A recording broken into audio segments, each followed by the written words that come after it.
Boa noite. Olá, boa noite. Papa Leão XIV já tem data para se encontrar com pessoas em dificuldade socioeconômica. A Organização Mundial do Comércio já foi acionada. Agora o Brasil vive a expectativa de uma solução para o aumento das taxas norte-americanas. Aumentam as dívidas dos brasileiros. Confira algumas dicas para evitar o atraso no pagamento das contas. Há 19 anos, o Brasil criava a Lei Maria da Penha. E até hoje é preciso inovar para ajudar as vítimas. Polícia Militar de Minas Gerais adota nova ferramenta para agilizar atendimento a mulheres vítimas de violência. Em Brasília, a rotina na Câmara e no Senado está de volta. Após intensa negociação, deputados e senadores desocupam mesas diretoras e Congresso realiza primeira sessão na Câmara e no Senado. Os gols da Copa do Brasil estão no CN Esportes de hoje. E o início da série sobre as músicas da Canção Nova premiadas internacionalmente. Jornalismo, Canção Nova a serviço da vida e da esperança. E esse é o Canção Nova Notícias, que já está no ar.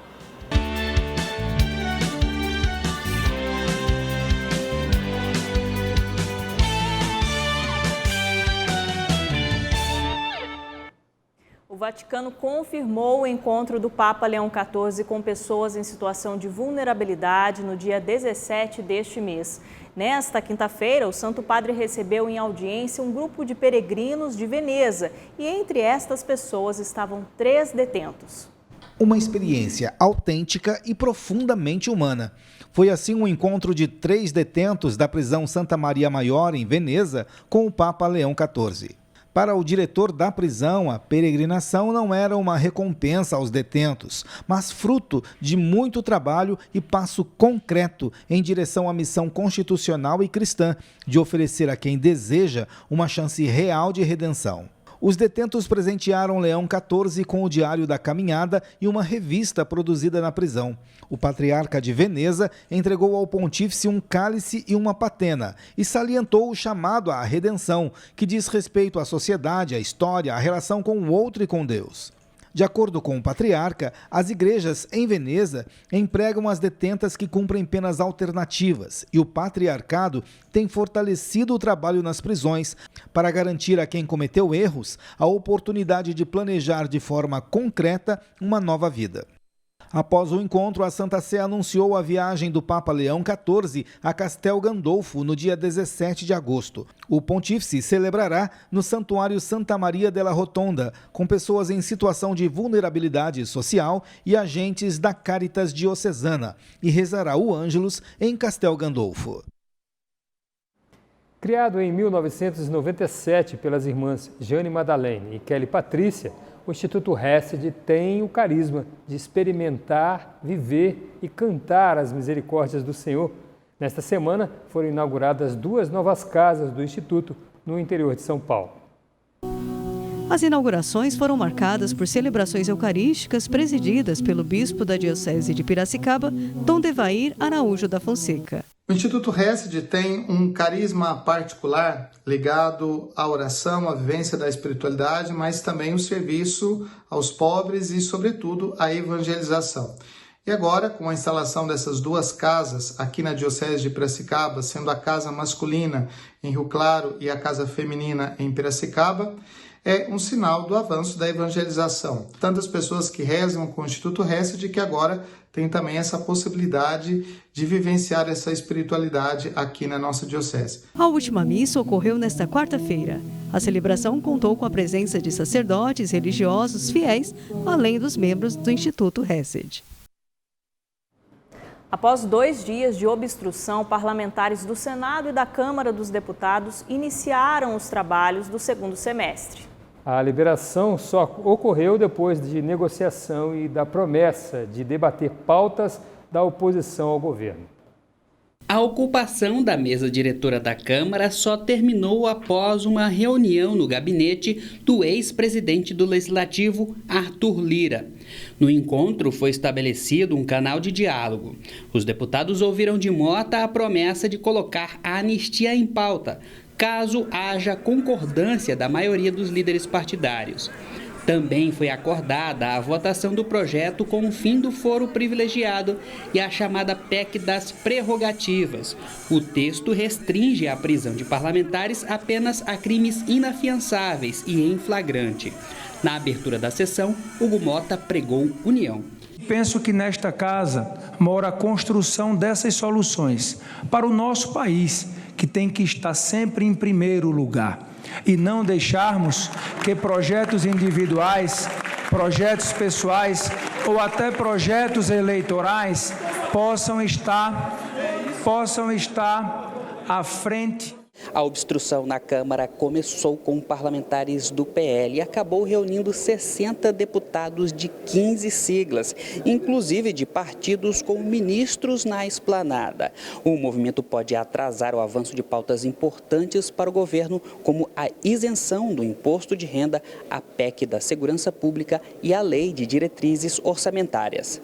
Para este cientista político, as chances de pautas como a anistia e o impeachment do ministro Alexandre de Moraes avançarem são baixas. As pautas defendidas pela oposição, como a anistia e o impeachment do ministro Alexandre de Moraes, devem sofrer uma resistência maior. As chances dessas pautas mais radicalizadas avançarem aqui dentro do Congresso Nacional são baixas no atual momento. No Senado, Davi Alcolumbre abriu a sessão às 11 da manhã, após o acordo com a oposição para a liberação do plenário. A número regimental declaro aberta a sessão. Sob a proteção de Deus, iniciamos os nossos trabalhos. No Senado Federal, parlamentares reuniram as 41 assinaturas necessárias para o pedido de impeachment do ministro Alexandre de Moraes do Supremo Tribunal Federal. Este é um dos destaques nesta quinta-feira em Brasília. Aline Campelo tem as informações. Com o aval do pernambucano Laércio Oliveira, do Partido Progressistas, foram contabilizadas 41 assinaturas. O esforço para destituir o ministro Alexandre de Moraes da Suprema Corte foi motivado por parlamentares do PL, após Moraes determinar a prisão domiciliar do ex-presidente Jair Bolsonaro. Se o presidente do Senado, Davi Alcolumbre, aceitar e colocar em pauta o pedido, o parecer será votado no plenário com maioria simples de votos para ser aprovado. Já um julgamento final que define se o ministro do STF deve sofrer ou não impeachment precisa de aprovação de 2/3 da casa, ou seja, 54 votos dos 81 senadores. E um outro assunto, no STF, decisão do ministro Alexandre de Moraes autorizou a agenda com uma série de visitas ao ex-presidente Jair Bolsonaro no período de 7 a 14 de agosto.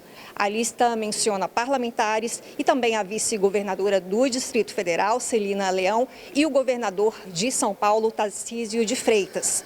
Agora, quanto à sobretaxa americana, o Brasil ainda tenta negociar acordos mais favoráveis com o governo americano. O governo federal já tem em mãos o plano de contingência e entre as medidas estão a liberação de crédito para empresas e aumento de compras governamentais. De Brasília, Aline Campelo para o Canção Nova Notícias. Pois é, e ainda dentro desse assunto, após a imposição de tarifas de 50% às exportações brasileiras pelo governo norte-americano, vários setores do comércio brasileiro avaliam alternativas para continuar vendendo seus produtos fora do país. Clima de apreensão nos setores essenciais brasileiros que exportam para os Estados Unidos após a taxação de 50% imposta pelo governo Donald Trump. O mercado americano consome 70% do pescado que o Brasil produz. A maioria das exportações de peixe fresco teria que ser Estados Unidos ou Europa. E como a gente está banido de exportar para o mercado comum europeu, a gente fica sem outra alternativa. Laranja, petróleo, aeronaves civis, veículos e peças, fertilizantes e produtos energéticos estão no rol de 700 itens que ficaram de fora do tarifaço. Café, carne e mais 3.000 produtos amargam a lista de itens taxados. 35% do café que a gente produz vai para os Estados Unidos. Para fugir do baque das tarifas, o setor cafeeiro busca novos mercados. 183 empresas chinesas querem o grão brasileiro nas cafeterias do país asiático. O setor moveleiro também sente o impacto.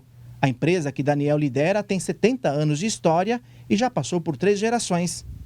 Grande parte da madeira maciça produzida na fábrica em São Bento do Sul, Santa Catarina, vai para o mercado americano. Em 2024, exportávamos cerca de 80% da nossa produção para os Estados Unidos.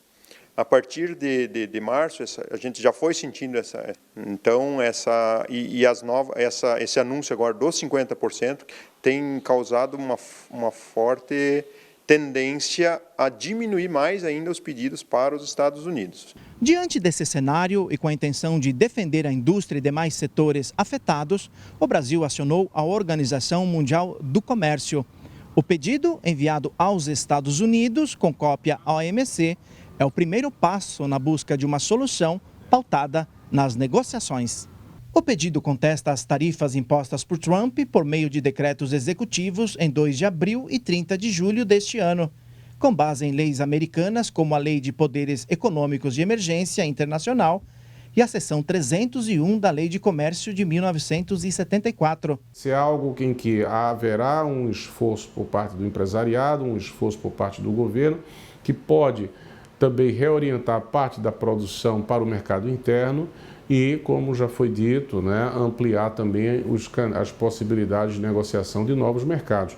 Esse esforço tem que ser feito imediatamente. Em entrevista à agência de notícias Reuters, o presidente Lula falou das terras raras brasileiras que poderiam estar na mesa de negociações, mas destacou o papel soberano do país. Então nós vamos fazer, um Conselho Nacional de Materiais, de Novos Minerais, escrito terras raras, que vai ficar ligado à Presidenta da República. Nenhum empresário terá dificuldade de vir fazer investimento no Brasil.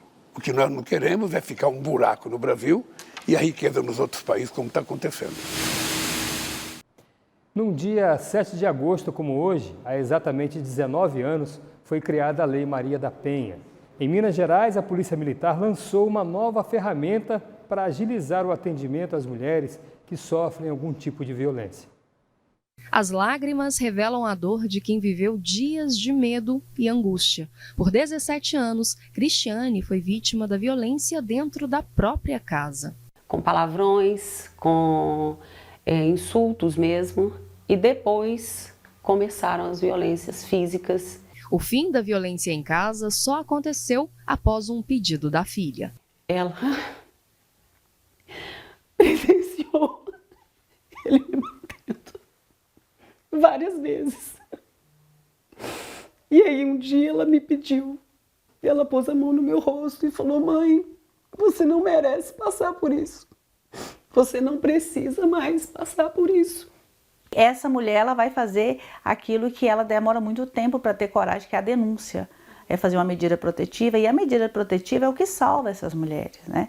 Então ela precisa chegar ao extremo, porque quando ela precisa da violência física para tomar uma atitude. Segundo o Ministério da Mulher, de janeiro a julho de 2025, o Ligue 180 registrou 594.118 atendimentos e 86.025 denúncias de violência contra mulheres em todo o país. Mas a subnotificação dos casos ainda é um grande desafio para reconhecer a extensão real do problema. E é justamente para oferecer mais segurança e agilidade que a Polícia Militar de Minas Gerais passou a usar agora, em agosto, uma nova ferramenta que prioriza o atendimento a vítimas de violência doméstica. Até a chegada dessa ferramenta, o que nós tínhamos era uma seleção manual dessas mulheres. Todos os dias, os nossos policiais militares liam os boletins de ocorrência, selecionavam, montavam tabelas para a gente priorizar o atendimento.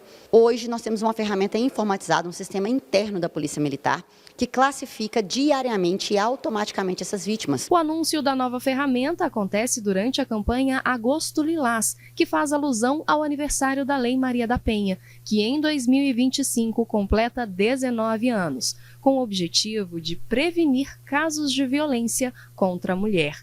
Esperança em forma de acolhimento. Que bom que existem essas ferramentas, mas o que a gente espera mesmo é o fim da violência. Vamos em frente. Um levantamento da Serasa aponta que o endividamento dos brasileiros cresceu em 2025. De acordo com o Banco Central, o número de inadimplentes também aumentou. Jussara diz que sempre tem as contas em dia, mas admite que fugir das dívidas em meio à alta dos preços não é fácil. Para isso, prioriza o pagamento das despesas básicas. Eu me organizo bem e só gasto aquilo que tenho. Acho que cartão de crédito é um vilão. O endividamento dos brasileiros cresceu em 2025. É o que mostra um levantamento da Serasa.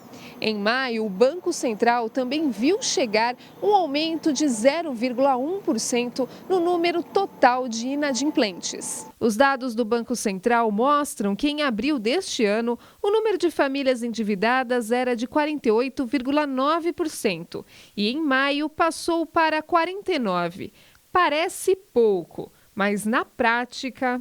Esse movimento, esse percentual, ele é estimado em aproximadamente 100 mil pessoas. O percentual de dívidas hoje, que tem mais concentração, tanto nas pessoas quanto nas famílias, vem, infelizmente, da parte de cartão de crédito. De acordo com especialistas em economia, para evitar o endividamento, é preciso controlar o gasto mensal. É interessante que a família ela anote ali quais são os custos fixos da casa, da residência, para poder identificar qual que é o valor mínimo que ela tem que guardar do salário ou da renda familiar para poder conseguir cumprir e não ficar inadimplente. E se a fatura do cartão de crédito já está em atraso, pagar o mínimo do cartão também não é uma maneira interessante de resolver o problema, já que o crédito rotativo tem uma taxa de juros das mais altas do mercado. A dica é se organizar para quitar o débito.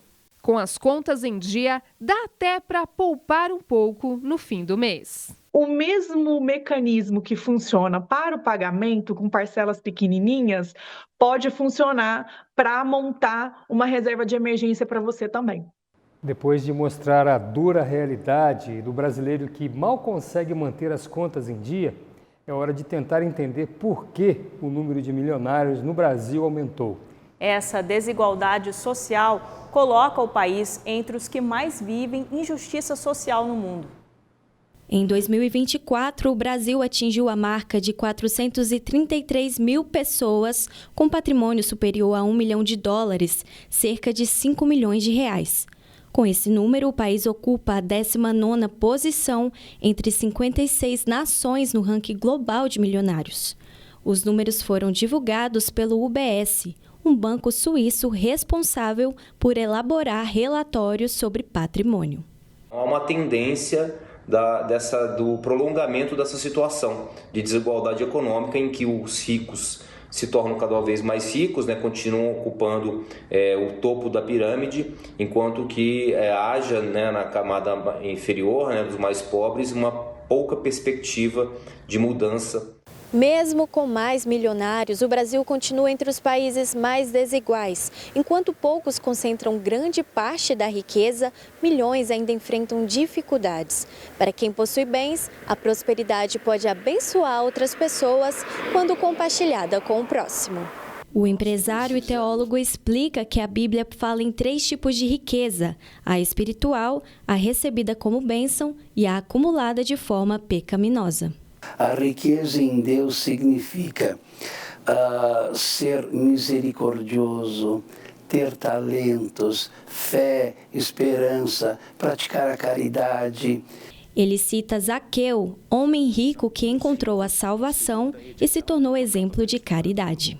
Ele era uma pessoa muito justa, porque se cobrasse impostos a mais daquilo que estava prescrito, ao reconhecer, ele se arrependia e se penitenciava, fazendo justiça, devolvendo 4 vezes mais do próprio bolso.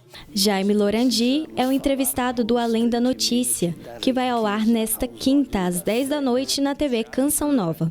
Ele reflete sobre como o uso correto dos bens pode conduzir à salvação. A COP30, a Conferência do Clima da ONU, está marcada para novembro deste ano, em Belém do Pará. Um dos temas em pauta é a preservação dos biomas, e entre os que mais demandam atenção são os manguezais. 7.491 quilômetros de extensão, A costa brasileira é banhada pelo Oceano Atlântico, onde desembocam outros inúmeros rios. Neste ponto, onde o mar e o rio se encontram, existem os manguezais, um tipo de ecossistema fundamental para a biodiversidade, controle climático, proteção da costa contra erosões e inundações, qualidade da água e sustento de famílias e comunidades nativas. No Maranhão, o senhor Raimundo sobrevive deste bioma. Aí eu já vendo de R$7, de 8, às vezes de 10, aí dá para sobreviver, compro meu arroz, minha farinha, meu café, e aí vamos sobrevivendo. De acordo com pesquisadores brasileiros, os manguezais representam um dos ecossistemas de carbono azul mais poderosos da Terra, capazes de armazenar grandes quantidades de carbono em seus solos alagados. Neste contexto, o Brasil pode contribuir significativamente nas discussões da COP30. O Brasil possui a maior área contínua de manguezais do planeta, entre o Maranhão, Pará e o Amapá. Então, o Brasil é, com certeza, o maior hotspot de carbono azul do planeta. Inclusive, com a COP agora que vai acontecer no país, o Brasil tem que discutir essa questão da pegada do carbono azul, do sequestro do carbono por parte dos manguezais em políticas públicas nacionais de combate às mudanças climáticas. O Brasil deve ser referência mundial nesse contexto. O saudoso Papa Francisco, na encíclica Laudato Si, convocou a humanidade a agir em favor de uma ecologia integral. Numa atitude de cuidado e comunhão com a natureza, cada homem é novamente convocado a combater a exploração egoísta e irresponsável do meio ambiente, que ameaça o futuro da humanidade. Diante de tal desafio e responsabilidade, vale lembrar mais uma vez o ensinamento de Francisco. Viver a vocação de guardiões da obra de Deus não é algo opcional e nem um aspecto secundário da experiência cristã, mas parte essencial de uma existência virtuosa.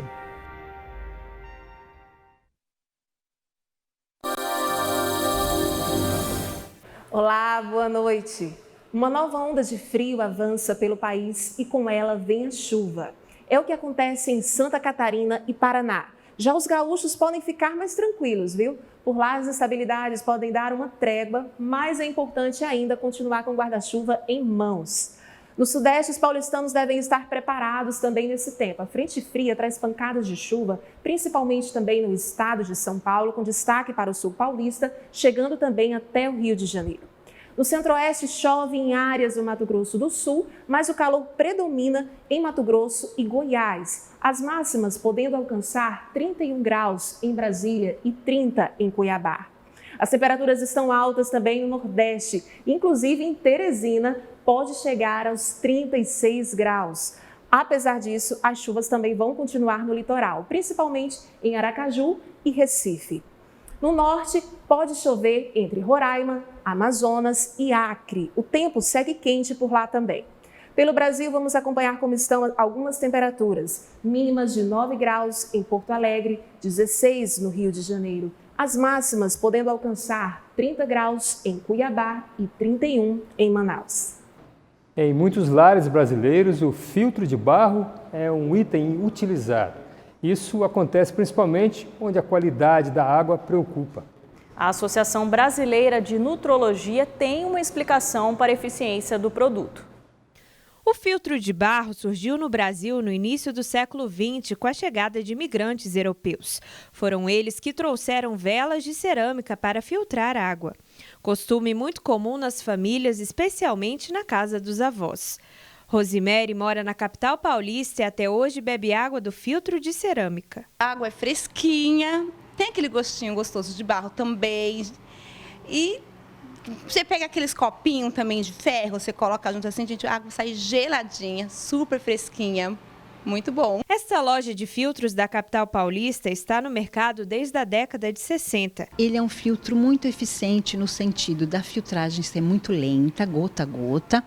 A vela triplação hoje, a melhor do mercado, é uma vela que vai filtrar e descontaminar e por um custo de manutenção mais acessível. Segundo estudos mais recentes feitos por cientistas norte-americanos e publicados no livro The Drinking Water Book, que fala sobre a importância da água potável, o filtro de barro combate em 95% a presença de chumbo e 99% parasitas que podem causar diarreia e infecções intestinais. O presidente da Associação Brasileira de Nutrologia, Dr. Durval, explica os fatores que contribuem para essa eficiência. A junção desse carvão ativado com essa prata coloidal efetivamente retém micro-organismos e outros resíduos que eventualmente tenha numa água que possa ser contaminada. E com isso reduz, evidentemente, a possibilidade de desenvolvimento de infecções gastrointestinais. Os filtros de cerâmica são úteis principalmente em lugares onde a qualidade da água é uma preocupação.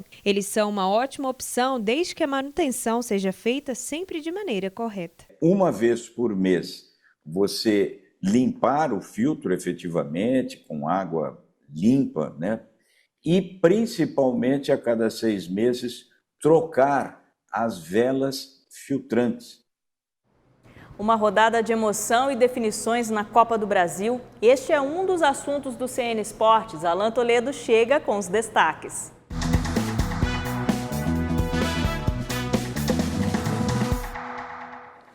Olá, a revista France Football revelou nesta quinta-feira os indicados à Bola de Ouro de 2025, que premia os melhores da temporada na Europa.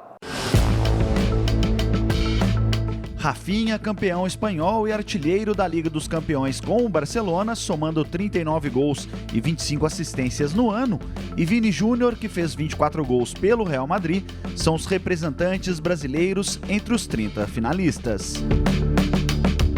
O goleiro Alisson do Liverpool concorre ao prêmio de melhor goleiro. Amanda Gutierrez e Marta concorrem na lista final do prêmio de melhor jogadora do mundo. Arthur Elias concorre como melhor treinador do ano. No troféu Copa com jogadores sub-21, Estevão, ex-Palmeiras, está entre os indicados. A cerimônia de premiação acontece no dia 22 de setembro, em Paris. E agora você confere os gols que movimentaram a noite de ontem pela Copa do Brasil. O Bahia se classificou ao empatar com o Retrô em 0-0 no Pernambuco. No duelo entre Atlético Paranaense e São Paulo, Rafael, goleiro tricolor, foi expulso logo aos 4 minutos. No tempo regulamentar, o Furacão venceu por 1-0, levando a partida para os pênaltis. Aí brilhou a estrela do goleiro Santos, que defendeu 3 cobranças e eliminou o tricolor paulista. O Botafogo venceu novamente o Bragantino e somou 3-0 nos confrontos, enquanto o Fluminense e Internacional empataram em 1-1, eliminando o Colorado. O Flamengo devolveu o placar contra o Atlético Mineiro em Belo Horizonte, 1-0 com bonito gol de Everton Cebolinha, levando a partida para os pênaltis. Pelo lado atleticano, Júnior Alonso perdeu e o goleiro Everson, sempre ele, defendeu a cobrança de Samuel Lino e viu o Wallace Ian isolar a última cobrança. Daí foi só sair pro abraço e comemorar. O clássico paulista começou quente. Aníbal Moreno foi expulso no início da partida. Matheus Bidu marcou o primeiro após escanteio. Como um legítimo camisa 9, finalizou da pequena área. Já o zagueiro Gustavo Henrique subiu nas costas da defesa alviverde e fechou o placar. No agregado, 3-0 para o Timão, que se classifica para as quartas de final da competição. Hoje tem Vasco e CSA no Rio de Janeiro e CRB e Cruzeiro às 9 horas da noite, definindo os últimos classificados. O CN Esportes fica por aqui, amanhã tem mais. Até lá! Que a cruz representa a crucificação de Jesus Cristo, ninguém tem dúvidas, né? E para expressar essa devoção ao cristianismo, alguns fazem manobras arriscadas, como a colocação da cruz no alto de uma montanha, por exemplo. Veja o que aconteceu no Monte Aneto, na Espanha. O lugar da façanha foi no Monte Aneto, o pico mais alto dos Pirineus. Auxiliada por um helicóptero, a equipe da Guarda Civil espanhola tinha a missão de recolocar a cruz no topo dos 3.400 metros de altura, do terceiro pico mais alto da Espanha. A operação foi considerada um sucesso. Um dos mais belos símbolos do cristianismo está de volta ao lugar onde, em 1951, foi implantada pela primeira vez por um grupo de 80 montanhistas. E na placa original, instalada na cruz, o pedido continua atual: Deus proteja o seu povo pelo sinal da Santa Cruz. O propósito da Canção Nova é anunciar a Boa Nova e fazer com que você tenha uma experiência com o amor de Jesus. Nessas décadas de evangelização, muitas vidas foram tocadas e transformações testemunhadas. E por isso continuamos empenhados em alcançar mais corações. É por este motivo que te agradecemos, porque você caminha lado a lado com a Canção Nova. Estamos com 18% na campanha do projeto Dai-me Almas de agosto. Se puder, nos ajude. Acesse clube.cançãonova.com e conheça a melhor forma de fazer parte desta família. Muito obrigada por sua generosidade com esta obra. Canção Nova Notícias vai terminando por aqui. A gente convida você a participar da Santa Missa dentro de instantes, direto de Brasília. Às 9 da noite tem o Escola da Fé e às 10, Além da Notícia. A gente se vê novamente amanhã, se Deus quiser. Uma ótima noite para você e até amanhã.